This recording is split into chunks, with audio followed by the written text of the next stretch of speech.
से ये hard substance होता है, अगर हम किसी भी चीज से अगर इसे बीटन करेंगे तो ये हार्ड ही रहेगा, अदरवाइज ये ना थीन शीट के अंदर बदल भी सकता है। सबसे पहले तो इसकी यही प्रॉपर्टी है कि ये क्या होता है, हार्ड होता है, सोनरस होता है। सोनरस का मतलब ये है कि ये आवाज करने वाला होता है, ठीक है।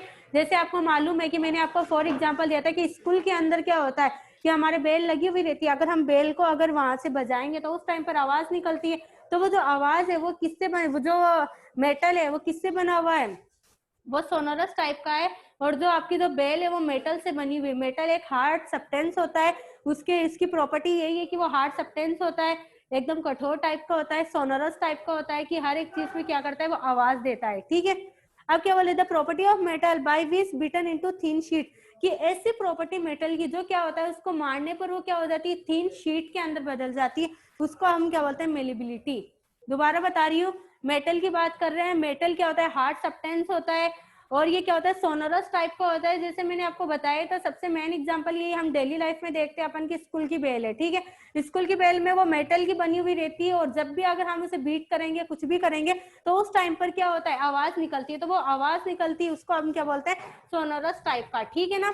अब क्या बोल रहे कि मेटल की ऐसी प्रॉपर्टी जो क्या होता है, किसी भी चीज से हम उसे बीट करने पर वो क्या हो जाती है, एक थिन शीट के अंदर बदल जाती है, पतली सी शीट के अंदर बदल जाती है, उसको हम क्या बोलते हैं, मेलिबिलिटी, ठीक है। कि मेटल की ऐसी प्रॉपर्टी जो क्या हो जाती है, थिन शीट के अंदर बदल जाती है, उसको हम क्या बोल रहे थे, मेलिबिलिटी। फिर क्या बोल रहे हैं, the property of metal by which it can be drawn into wire called ductility. एक तो आपकी मेलिबिलिटी होता है, एक होती है डक्टिलिटी। आपको याद करना है, मैं फिजिकल प्रॉपर्टीज के बारे में बता रही हूँ। सबसे पहले मैंने क्या बताया कि ये हार्ड होती है, ठीक है, ये ना सॉफ्ट नहीं होती, नॉन मेटल की जैसे सॉफ्ट नहीं होती, ये हार्ड सब्सटेंस होता है। और दूसरा क्या बोल रहा है कि ये क्या होता है, सोनोरस टाइप की होती है। सोनोरस का मतलब ऐसा होता है कि जो आवाज देता है, जो आवाज करता है ना, वो क्या होता है, सोनोरस होता है। और आपकी बुक के अंदर एग्जाम्पल भी ये दिया हुआ है, स्कूल बेल वाले दिया हुआ है। फिर आपको क्या बोल रहे हैं, मेटल की एक ऐसी प्रॉपर्टी जो क्या हो जाता है, उसको मारने पर एक थिन शीट के अंदर बदल जाती है, उसको हम क्या बोलते हैं, मेलिबिलिटी। और दूसरा क्या बोला, मेटल की एक ऐसी प्रॉपर्टी जो जो क्या हो जाती है, वायर के अंदर बदल जाती है, कि मेटल की एक ऐसी प्रॉपर्टी जो क्या हो जाती है, वायर के अंदर बदल जाती है, उसको हम क्या बोल रहे हैं, डक्टिलिटी, ठीक है। समझ रहे हो ना आप लोग कि ना, कोई भी मेटल है जो किसमें चेंज हो रहा है, वायर के अंदर चेंज हो रहा है। जैसे आयरन है, आयरन भी एक तरह से मेटल में ही आता है। जो आयरन है, आपको मालूम है कि जनरली अगर आप ना वायर ये सब देखते हैं, वो किसके बने हुए रहते हैं, मेटल के बने हुए रहते हैं। तो मेटल की अलग अलग तरह की प्रॉपर्टी होती है। एक मेलिबिलिटी होती है, जिसके अंदर वो क्या हो रहा है, एक शीट के अंदर बदल रहा है, एक शेप के अंदर बदल रहा है, ठीक है, वो तो आपकी मेलिबिलिटी हो गई। और वो दूसरा क्या हो रहा है कि मेटल की एक ऐसी प्रॉपर्टी जो क्या हो रही है, थिन शीट जो क्या हो रहा है, वायर के अंदर बदल रहा है, वो क्या हो रही है, डक्टिलिटी, ठीक है। दो चीज अभी तक मैंने पढ़ाई है। फिर दूसरा है मोस्ट इंपोर्टेंट, समझो कि जो मेटल होता है ये क्या होता है, गुड कंडक्टर होता है, हीट और इलेक्ट्रिसिटी के लिए गुड कंडक्टर होता है। मतलब क्या है कि इसके अंदर हीट और इलेक्ट्रिसिटी पास आउट हो सकती है। जो मेटल होता है ना, उसके अंदर हीट और इलेक्ट्रिसिटी आगे से आगे पास आउट हो सकती है, इसीलिए हमने क्या बोला है, good conductor of electricity and heat, ठीक है। जैसे मैंने आपको एग्जांपल दिया था कि अगर मैं कोई भी चम्मच लूंगी, ठीक है, स्पून लूंगी, अगर उस स्पून को मैं हीट करती हूँ, गर्म करती हूँ, तो गर्म करने के टाइम पर क्या हो जाता है, वो आगे से पूरी तरीके से गर्म हो जाती है।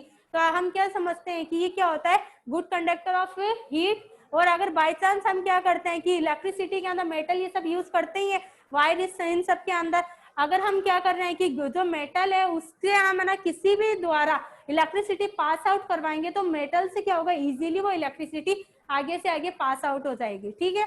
तो जिसके अंदर क्या हो सकता है, इलेक्ट्रिसिटी और हीट आगे से आगे पास आउट होने लग जाती है, एक जगह से दूसरी जगह ट्रांसफर होने लग जाती है, वो क्या होता है, good conductor of heat and electricity, ठीक है। ये आपकी क्या है, फिजिकल प्रॉपर्टीज बताइए, मेटल एंड नॉन मेटल की फिजिकल प्रॉपर्टीज के बारे में बता रही हूँ। मेटल की बात दोबारा मैं समझा रही हूँ ताकि आप भूल ना जाओ, ये याद कर लेना, 2 क्वेश्चन है ये आपके, वैसे क्वेश्चन वाइज में समझा रही हूँ। आपका एक क्वेश्चन क्या है, फिजिकल प्रॉपर्टीज मेटल की, दूसरा क्या है, केमिकल प्रॉपर्टीज। हाँ, ये हो सकता है कि आपको अच्छे से दिखाई नहीं दो, तो मैंने आपका बुक वाला पोर्शन ही बता रही हूँ जो आपकी बुक के अंदर है। तो अगर आपको दिखाई नहीं दे रहा, कुछ भी नहीं हो रहा, तो आप बुक के अंदर से देख लेना, ठीक है। तो मेटल की बात कर रहे हैं। मेटल क्या है, एक तरह का हार्ड सब्सटेंस है, ठीक है। हार्ड सब्सटेंस होता है, जब हम स्टार्टिंग में देखते हैं वो हार्ड ही होता है, बाई चांस हम उसे मॉडिफाइड करके अलग में बदल सकते हैं। जैसे आप बोलोगे अभी कि मैडम मेलिबिलिटी थी, मेलिबिलिटी तो क्या हो रही थी, मेटल को हम क्या कर रहे थे, थीन शीट के अंदर बदल रहे थे, तो ये ना चेंज तो हुआ ही है, लेकिन ये क्या है, थीन शीट के अंदर चेंज हुआ है, इसको हम मेलिबिलिटी बोल रहे हैं, तो हम इसे मॉडिफाइड कर रहे हैं। लेकिन उससे पहले वो क्या होता है, इसकी जो प्रॉपर्टी है वो क्या होती है, हार्ड होती है, ठीक है। सोनोरस टाइप का होता है। सोनोरस का मतलब मैंने आपको बता ही दिया, जो सब्सटेंस आवाज करता है, ठीक है, जिसके अंदर आवाज होती है वो क्या होता है, सोनोरस होता है। आप लिख सकते हो एग्जाम के अंदर, ये पॉइंट लिख सकते हो, आपको फुल मार्क्स मिलेंगे। मेटल एंड नॉन मेटल की फिजिकल प्रॉपर्टीज है। फिर बता रही हूँ कि ऐसी प्रॉपर्टी मेटल की जिसके अंदर क्या होता है, जब भी हम उसे मारते हैं तो वो थीन शीट के अंदर, पतली सी शीट के अंदर बदल जाता है। कि मेटल की एक ऐसी प्रॉपर्टी कि मेटल को मारने से एक पतली सी शीट के अंदर चेंज हो जाता है, उसको हम क्या बोल रहे हैं, मेलिबिलिटी बोल रहे हैं। फिर क्या बोल रहे हैं, जो मेटल की एक ऐसी प्रॉपर्टी जो क्या हो जाता है, एक वायर के अंदर ड्रॉन हो जाती है, एक वायर के अंदर बदल जाती है, उसको हम क्या बोल रहे हैं, डक्टिलिटी। याद रखना, कंफ्यूजन क्रिएट मत करना। नेक्स्ट आपको मालूम ही है कि जो मेटल है वो क्या होता है, गुड कंडक्टर होता है, हीट और इलेक्ट्रिसिटी का क्या होता है, गुड कंडक्टर होता है, ठीक है। अब आता है नॉन मेटल। नॉन मेटल ज्यादा हार्ड नहीं है, इसी का हम उल्टा करेंगे। नॉन मेटल क्या होता है, ये सोनरस नहीं होता, मतलब इसको जब भी हम मारते हैं तो ये आवाज या फिर कोई भी चीज से हम बीट करेंगे तो आवाज प्रोड्यूस नहीं होगी, साउंड प्रोड्यूस नहीं होगा, ठीक है। ये पुअर कंडक्टर होता है हीट एंड इलेक्ट्रिसिटी का। पुअर कंडक्टर से आप समझ रहे हो कि इसके अंदर हीट और इलेक्ट्रिसिटी क्या है, ट्रांसफर नहीं होगी, ठीक है। इसके अंदर मेटल के अंदर हीट और इलेक्ट्रिसिटी ट्रांसफर हो रही थी, लेकिन इसके अंदर हीट और इलेक्ट्रिसिटी है वो ट्रांसफर नहीं होगी, ठीक है। ये क्या, और इसी है तो मटेरियल, इसको हम क्या बोल रहे हैं, नॉन मेटल, ठीक है। अब एक दो पॉइंट आप खुद भी ऐड कर सकते हो कि ये क्या होता है, सॉफ्ट होता है, मैंने इसके स्टार्टिंग में आपको बताया था, ये क्या होता है, हार्ड होता है। तो जाहिर सी बात है ये नॉन मेटल इसका उल्टा ही तो है ना, फिजिकल एंड केमिकल प्रॉपर्टीज के बारे में बता रहे हैं। तो देखो मेटल क्या है, हार्ड सब्सटेंस होता है, तो फिर क्या है, नॉन मेटल क्या होगा, सॉफ्ट सब्सटेंस होगा। मेटल क्या है, सोनोरस होता है, आवाज देता है, ठीक है। तो ये क्या है, नॉन सोनोरस होगा। जो मेटल एक गुड कंडक्टर होता है इलेक्ट्रिसिटी का, तो ये क्या है, पुअर कंडक्टर। नॉन मेटल क्या होगा, पुअर कंडक्टर होगा हीट और इलेक्ट्रिसिटी का, ठीक है। फिर हम बात करते हैं केमिकल प्रॉपर्टीज पे आ जाते हैं। ये आपकी फिजिकल प्रॉपर्टीज है, मैं दोबारा रिवाइज करवा दूंगी, इसी में याद कर लेना, जो भी लिखवाया है पूरा का पूरा आपको नोटबुक में लिखना है। अब आती है केमिकल प्रॉपर्टीज की बात, ठीक है। केमिकल प्रॉपर्टीज के अंदर याद रखना कि केमिकल प्रॉपर्टीज होती है, ये हमने तीन तरीके से, आपकी बुक के अंदर तीन तरीके से रिएक्शन करवाई गई है। फर्स्ट है ये ऑक्सीजन के साथ में रिएक्शन करता है, ठीक है। सेकंड क्या है, वाटर के साथ में रिएक्शन करता है। और थर्ड है जो मेटल और नॉन मेटल है, ये क्या करता है, एसिड के साथ में रिएक्शन करता है। हम तीन के बारे में पढ़ेंगे, जहां भी आपको अगर केमिकल जो प्रॉपर्टीज के बारे में पूछ ले, मेटल और नॉन मेटल की केमिकल प्रॉपर्टीज के बारे में पूछ रहे हैं, तो आप तीन के बारे में लिखोगे, ऑक्सीजन के साथ में रिएक्शन करवाओगे, वाटर के साथ में रिएक्शन करवाओगे और एसिड के साथ में रिएक्शन करवाओगे, ठीक है। अब सबसे पहले रिएक्शन की बात करते हैं, ऑक्सीजन के साथ की रिएक्शन, ठीक है। तो देखो इधर, जो मेटल होता है वो जब भी ऑक्सीजन के साथ में रिएक्शन करता है तो ऑक्साइड का फॉर्मेशन करता है, ठीक है। मेटल जो मेटल ऑक्सीजन के साथ में रिएक्शन करता है तो मेटल ऑक्साइड बनाता है, ठीक है। जैसे हमने मैग्नीशियम की ऑक्सीजन के साथ में रिएक्शन करवाई तो बना क्या हमारा, मैग्नीशियम ऑक्साइड। तो याद रखने वाली बात यह है कि केमिकल प्रॉपर्टीज की बात कर रहे हैं, केमिकल प्रॉपर्टीज के अंदर हम मेटल की रिएक्शन तीन के साथ में करवाएंगे, ठीक है।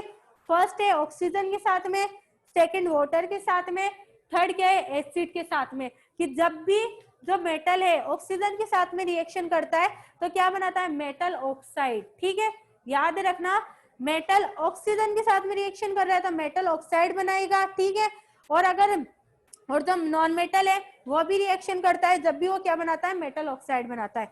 अगर जब रिएक्शन मेटल और नॉन मेटल किसके साथ में रिएक्शन कर रहा है, वाटर के साथ में रिएक्शन कर रहा है। अभी तक तो ऑक्सीजन के साथ में रिएक्शन किया था, जब तो ऑक्साइड का फॉर्मेशन किया, अगर ये किसके साथ में, वाटर के साथ में रिएक्शन करता है तो non metal do not react with water, कि तो नॉन मेटल है वो वाटर के साथ में कोई रिएक्शन नहीं करता।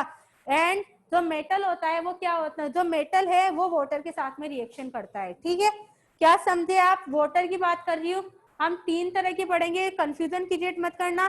सबसे पहले ऑक्सीजन के साथ में रिएक्शन करवा रही थी, फिर सेकंड है वाटर के साथ में रिएक्शन करवा रही हूँ। तो रिएक्शन अगर है ना नॉन मेटल वाटर के साथ में रिएक्शन करता है, उस टाइम पर जो है ना नॉन मेटल है वो कोई भी रिएक्शन, नॉन मेटल तो वाटर के साथ में कोई रिएक्शन नहीं करता, do not react with water, but जो मेटल होता है वो वाटर के साथ में रिएक्शन करता है। ठीक है, इतना समझ में है आपको? जैसे एग्जांपल दे रही हूँ मैं, ये जो रिएक्शन विथ वाटर है ना, रिएक्शन विथ वाटर, इसका एग्जांपल दे रही हूँ। इसके अंदर जैसे मेटल का आपको मालूम है सोडियम, सोडियम की अगर मैं बात करूं, सोडियम एक तरह का केमिकल होता है कि ये क्या होता है, ये केरोसिन ऑयल के अंदर प्रेजेंट होता है इसको सेव करने के लिए। अगर हम इसे वाटर के अंदर डालेंगे ना तो उस टाइम पर ये क्या होगा, फायर कैच कर लेता है, आग पकड़ लेता है। ठीक है, तो इसलिए हम समझते हैं कि जो मेटल है वो वाटर के साथ में रिएक्शन करता है। ठीक है, मैंने क्या बोला, मेटल वाले का एग्जाम्पल मैंने सोडियम का दिया था। सोडियम होता है वो पानी के साथ में रिएक्शन करता है वाटर के साथ में, कि अगर हम सोडियम को क्या करेंगे, पानी के अंदर डालते हैं ना, उस टाइम पर वो क्या है, फायर कैच कर लेता है, आग कैच कर लेता है। ठीक है, नॉन मेटल कोई भी रिएक्शन नहीं करता है, किसके साथ में, पानी के साथ में नॉन मेटल किसी भी तरह की रिएक्शन नहीं करता। लेकिन जब हम क्या करते हैं, फॉस्फोरस है ना, जब हम क्या करते हैं, जो फॉस्फोरस को अगर रिएक्शन करवाएंगे, लेकिन जो फॉस्फोरस है वो पानी के साथ में रिएक्शन करता है, और फिर वो पानी के साथ में रिएक्शन करने के बाद में जो फॉस्फोरस है वो भी क्या करेगा, फायर को कैच कर लेगा। और इस दोबारा बता रही हूँ कि वैसे तो reaction with water, non metal तो कोई रिएक्शन नहीं करता पानी के साथ में, ठीक है, लेकिन एक इसका भी है ना केमिकल होता है, वो कौन सा है, फॉस्फोरस। दिखाई दे रहा है? सुनो, इधर नॉन मेटल है वो पानी के साथ में कोई रिएक्शन नहीं करता, लेकिन एक होता है फॉस्फोरस जो क्या करता है, पानी के साथ में रिएक्शन कर लेता है। ठीक है, नॉन मेटल के अंदर। और जबकि जो मेटल है वो है ना पानी के साथ में रिएक्शन करता ही। और इसका एग्जांपल क्या है, सोडियम का दिया हुआ है। आप जितना मैं बता रही हूँ उतना ही आप याद कर लेना कि जो मेटल का दिया है, जो मेटल है वो पानी के साथ में रिएक्शन करता है। और इसके अंदर जो एग्जाम्पल दिया हुआ वो किसका दिया हुआ है, आपका सोडियम का दिया हुआ है। जो एग्जाम्पल है वो सोडियम का दिया हुआ है। ठीक है ना, जो सोडियम होता है, जैसे ही अगर हम पानी के अंदर उसे डालेंगे, वाटर के अंदर अगर डालेंगे ना, तो उस टाइम पर ये क्या करेगा, फायर को कैच कर लेगा। ठीक है, इतना समझ में आया आपको? अब नेक्स्ट आता है, हम रिएक्शन करवा रहे हैं एसिड के साथ में, कि फर्स्ट अब हम क्या कर रहे हैं, रिएक्शन विथ एसिड, एसिड के साथ में रिएक्शन करवाएंगे। Non metal do not react with acid, की जो नॉन मेटल है वो एसिड के साथ में कोई रिएक्शन नहीं करता। याद रखने की बात यही है कि मेटल क्या करता है, नॉन मेटल क्या नहीं करता, ये इंपॉर्टेंट है। और जो इंपॉर्टेंट लाइन है वो मैं लिख चुकी हूँ, मेटल रिएक्ट विथ एसिड, और जबकि तो मेटल होता है वो एसिड के साथ में रिएक्शन करता है। ठीक है, अब जैसे मैं अगर आपको बताऊं, इसी के अंदर बता रही हूँ एसिड के अंदर, कि जो मेटल होता है ये सोडियम हाइड्रोक्साइड, जो मेटल है वो सोडियम हाइड्रोक्साइड के साथ में रिएक्शन करके ये क्या करता है, हाइड्रोजन गैस को प्रोड्यूस करता है। ठीक है ना, क्या कहा मैंने कि जो मेटल है सोडियम हाइड्रोक्साइड के साथ में रिएक्शन करता है, और रिएक्शन करके ये क्या करता है, हाइड्रोजन गैस प्रोड्यूस करता है। और जब ये हाइड्रोजन गैस प्रोड्यूस होती है ना, उस टाइम पर पफ साउंड प्रोड्यूस होता है। ठीक है ना, याद रखना, ये मैं बोल रही है पॉइंट आपको लिखना है कि मेटल है ये सोडियम हाइड्रोक्साइड के साथ में रिएक्शन करता है, रिएक्शन करने के बाद में हाइड्रोजन गैस हमें देता है। रिएक्शन करने के बाद में क्या देता है, हाइड्रोजन गैस देता है। और जो ये हाइड्रोजन गैस हमें मिल रही है, ये जब भी हाइड्रोजन गैस ऐसे प्रोड्यूस होती है ना, उस टाइम पर हमें पफ साउंड प्रोड्यूस होता है, मतलब पफ साउंड जैसा प्रोड्यूस होता है। और ये पफ साउंड क्यों प्रोड्यूस होता है, इसका मतलब क्या है कि इसके अंदर क्या है, हाइड्रोजन गैस प्रेजेंट है। ठीक है ना, पफ साउंड का क्या मतलब है कि इसके अंदर हाइड्रोजन गैस प्रोड्यूस है, प्रेजेंट है। दोबारा बता रही हूँ, ये आपकी केमिकल और फिजिकल प्रॉपर्टीज के बारे में बता रही हूँ, मेटल एंड नॉन मेटल की। मैंने यही चैप्टर स्टार्ट करवाया ताकि मैं यहाँ से आपका रिवीजन करवा सकूं। Metal and non metal, metal की बात करें, ठीक है, मेटल क्या है, एक तरह का हार्ड सब्सटेंस है, सोनरस टाइप का है। हार्ड सब्सटेंस आप जान ही गए, सोनरस टाइप का जो क्या करता है, साउंड प्रोड्यूस करता है ना, उसको हम क्या बोलते हैं, सोनरस। ठीक है। मेटल एक ऐसी प्रॉपर्टी है कि जो मेटल की जो प्रॉपर्टी होती है ना, the property of metal by which beaten into thin sheet, कि जो मेटल है वो एक ऐसी प्रॉपर्टी होती है जो किसी भी चीज को थीन शीट के अंदर बदल देती है। ठीक है। जो मेटल को हम अगर मारने से वो थीन शीट के अंदर बदल जाती है, उसको आप क्या बोलते हैं, मेलिबिलिटी। ठीक है।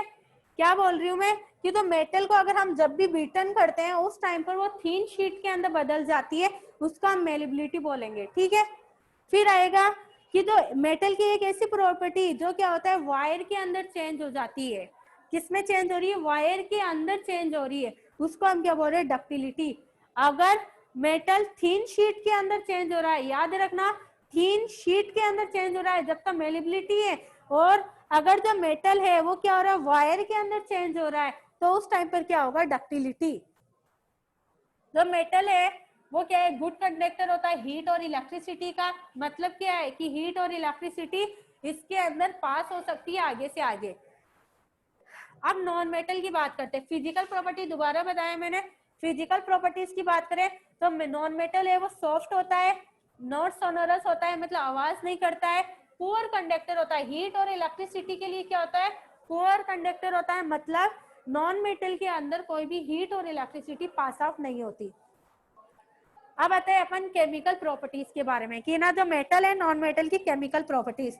याद रखने की बात ये है कि जो ये केमिकल प्रॉपर्टीज आपका क्या किस किस से करवाई है, तो आपकी तो रिएक्शन है आपको ऑक्सीजन के साथ में करवाना है, 3 के साथ में करवाना है रिएक्शन, ऑक्सीजन के साथ में, वाटर के साथ में, और नेक्स्ट वन इज एसिड के साथ में। अगर आप रिएक्शन ऑक्सीजन के साथ में करवाते हैं, मेटल की रिएक्शन करवाते हैं, जब क्या बनता है, रिएक्शन ऑक्सीजन के साथ में करवा रहे हो। ठीक है। किसकी, मेटल की। जब हमें क्या मिलेगा, मेटल ऑक्साइड का फॉर्मेशन हो जाता है। ठीक है। अब हम आएंगे रिएक्शन वाटर के साथ में करवाएंगे। तो सबसे पहले रिएक्शन वाटर के साथ में मैं किसकी करवा रही हूँ, मेटल की करवा रही हूँ। तो मेटल रिएक्ट विथ वाटर, जो मेटल है वो वाटर के साथ में रिएक्ट करता है। जैसे फॉर एग्जांपल मैंने आपको सोडियम का दिया था। सोडियम क्या होता है, वाटर के साथ में रिएक्शन करता है, वाटर के साथ में रिएक्शन करने के बाद में फायर को कैच कर लेता है। ठीक है। फिर नॉन मेटल होता है। अब आती है नॉन मेटल पे बात।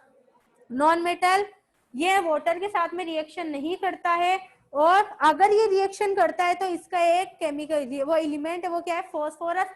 वो क्या करता है, वाटर के साथ में रिएक्शन करता है, और वही बात है, वाटर के साथ में रिएक्शन करने के बाद में फॉस्फोरस भी फायर कैच कर लेगा। ये भी क्या करता है, फायर कैच करता है। अब रिएक्शन विथ एसिड, एसिड के साथ में अगर रिएक्शन करवाए, जो नॉन मेटल है, वही बात है, नॉन मेटल एसिड के साथ में कोई रिएक्शन नहीं करता, लेकिन जो मेटल है ये एसिड के साथ में रिएक्शन करता है, और रिएक्शन एसिड के साथ में रिएक्शन करता है। आपका एक पॉइंट ये होगा है। दूसरा पॉइंट क्या है, metal react with sodium hydroxide to produce hydrogen gas. क्या बोल रहा है, मेटल सोडियम हाइड्रोक्साइड के साथ में रिएक्शन करवाता है, मेटल सोडियम हाइड्रोक्साइड के साथ में रिएक्शन करता है और हाइड्रोजन गैस को प्रोड्यूस करता है। ठीक है। मेटल सोडियम हाइड्रोक्साइड, याद रखना, सोडियम हाइड्रोक्साइड के साथ में रिएक्शन करता है और हाइड्रोजन गैस देता है। ठीक है। अब जब भी तो सोडियम हाइड्रो, अब याद रखने वाली बात यह, जब भी सोडियम हाइड्रोक्साइड के साथ में रिएक्शन करता है ना, उस टाइम पर पॉप साउंड प्रोड्यूस होता है। ठीक है। अब जब वो पॉप साउंड प्रोड्यूस हुआ है ना, इसका मतलब क्या है कि इसके अंदर हाइड्रोजन गैस प्रोड्यूस है, मतलब प्रेजेंट है। ठीक है ना। तो ये एक तरह से हाइड्रोजन गैस इसके अंदर प्रेजेंट है। इसका क्या है, प्रूफ भी है, आप आगे की क्लासेस में पढ़ोगे, लेकिन अभी तक आपको यही पढ़ना है कि मेटल एसिड के साथ में रिएक्शन करता है, और रिएक्शन करने के बाद में अगर जो मेटल है जो सोडियम हाइड्रोक्साइड के साथ में रिएक्शन कर रहा है तो हाइड्रोजन गैस देता है, और जब पॉप साउंड प्रोड्यूस होता है तो इसका भी मतलब क्या है, हाइड्रोजन गैस इसके अंदर प्रेजेंट है। ठीक है। ये आपकी केमिकल और फिजिकल प्रॉपर्टीज कंप्लीट हो गई, आपका एक क्वेश्चन कंप्लीट हो गया। आपको ये चीजें याद करनी है, आप रीडिंग करना, और आप रीडिंग करोगे उस टाइम पर आपको और अच्छे से समझ में आएगा। आपको जो भी चीजें दिखाई दे रही है आप लिख लेना, बाकी की चीजें आपको अपनी बुक के अंदर से नोट डाउन करनी है। ठीक है। Thank you.